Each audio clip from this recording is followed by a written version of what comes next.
Hello everyone. Today we learn about the histology and meristematic tissues. Meristem structures based on origin, position and its function. If you not subscribe my channel, please subscribe Botanical Education. Now we will turn towards the next slide. Friends, introduction to the plant tissue. The classification of the plant tissue is mainly based on the two different criteria. These are, the first one is which is based on the different parts of the plants, and the second one which is based on the different types of cells. As we know that the plant tissues are broadly categorized into three different kinds of the tissue system, namely epidermal tissue system, vascular tissue system and the ground tissue system. So as the plant tissue is divided into two types, classification on the basis of its types of cells, they again categorize into two types of the tissues. The first one is meristematic tissue and second one is the permanent tissue. Now let us see one by one. So the meristematic tissues are the particular tissues that has ability to divide actively throughout its life. So first of all, the Carl Wilhelm and von Nageli coined the term meristem. Means what? The meristematic tissues contains undifferentiated cells, which are the building blocks of the specialized plant structures. Meristematic tissues which contains the living cells and they are varied in shapes. They possess a large nucleus, divide of the vacuole. The cells have no intercellular space. The zone where there is the cells which exist, that particular cell tissue are known as the meristem. The cells of meristematic tissues which is divide actively to form the specialized structures, such as the birds, the leaves and the flowers, tips of the roots, tips of the shoots, etc. And these cells helps to increase the length of the girth of the particular plant. So let us see the different characteristic features of the meristematic tissue. So the meristem have a very small and few vacuoles. The meristematic tissue is living and thin walled.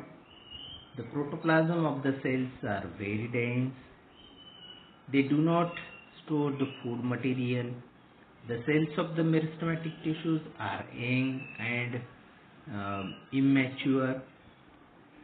They exhibit a very high metabolic activity, and lastly they possess a single large prominent nucleus. So these are the certain characteristic features of the meristematic tissue. Now let us focus on the different types of meristem or the meristematic tissues. The meristematic tissues, on the basis of its origin, they again categorize into three types. The first one is a promeristem, second one is a primary meristem, and the third one is the secondary meristem. So these are the three different kinds of the meristematic tissues on the basis of the origin. Now the meristematic tissues can again differentiated on the basis of its position. So as on the basis of position, they again categorize into three different kinds. The first one is apical meristem, second one is the intercalary meristem, and third one is the lateral meristem. The apical meristem is a type of tissues that are growing at the tips of the shoot and the roots, that helps to increase the height of the plant. Vacuole cell division facilitate the growth of the cell. the roots and shoots will help the cellular enlargement of the apical regions. So second one is that is intercalary meristem. It is located in the leaves and internodes of the intercalary position. This helps to increase the length of the internode. And the lateral meristem, they are located at the lateral sides of the stem, roots and the shoots. So they are laterally present, that's why it is called lateral meristem. That increases the thickness of the plant, vascular cambium and forecambium. These are the two main important lateral meristems. This divides particularly periclinally or the radially in the and gives rise to the secondary permanent tissues. So again, these are the different kinds of the meristematic tissues on the basis of its position. Then next, the types of meristematic tissues on the basis of its function. Again categorized into three types on the basis of its function, that is protoderm, then procambium, and third one is a ground meristem. So these are the different positions, structures on which the meristematic tissues are differentiated. This is the figure which shows the apical meristem. That shoot will showing in the apical portion. Then there are the three successive divisions, successive sections of the meristem that indicates the meristematic tissues. That is primary phloem, primary xylem, pit at the center, and the cortex. So permanent tissues, the second type, the first one is meristematic tissues, second one is the permanent tissues. Permanent tissues can be divided into simple permanent tissues and the complex permanent tissues. The simple tissues are these are also known as the homogeneous tissues. They are made up of from single cell type. Usually they have a same origin and structure and function. Complex tissues are made up of from the various types of cells carrying two distinct functions. Now let us see simple permanent tissues.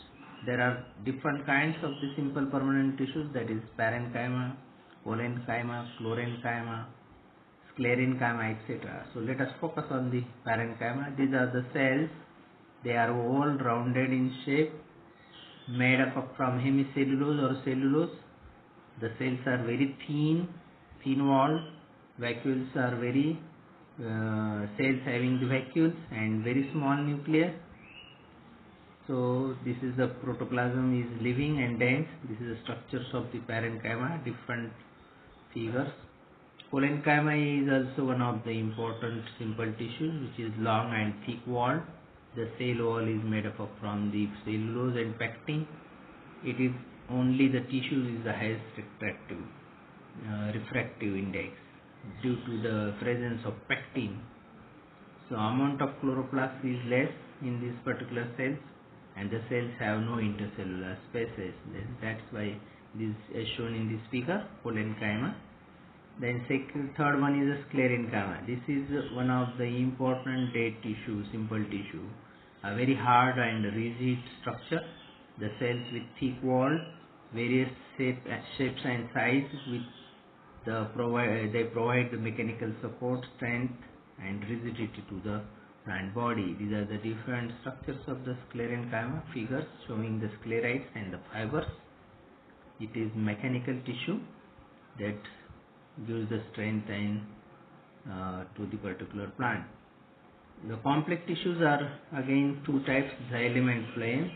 Xylem are the water conducting tissues and phloem are they store the food material in the form of starch, carbohydrate, etc. So xylem is water conducting tissues, and phloem is the performing the storage of food material. These are the structures of the vessels. The xylem is composed of from the four elements, that is xylem parenchyma, xylem sclerenchyma, vessels and the trochees. The phloem is again divided in comprises the 4 elements, C2 elements, companion cells, and then phloem parenchyma and phloem sclerenchyma. So this is the structures of the vascular bundle with xylem and phloem. This is secondary tissues.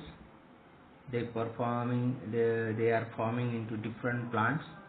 So this is about the little bit about the meristematic tissues and the different kinds of the tissue system. Thank you very much for watching. And if you not subscribe my channel, please subscribe the Botanical Education. Thank you very much.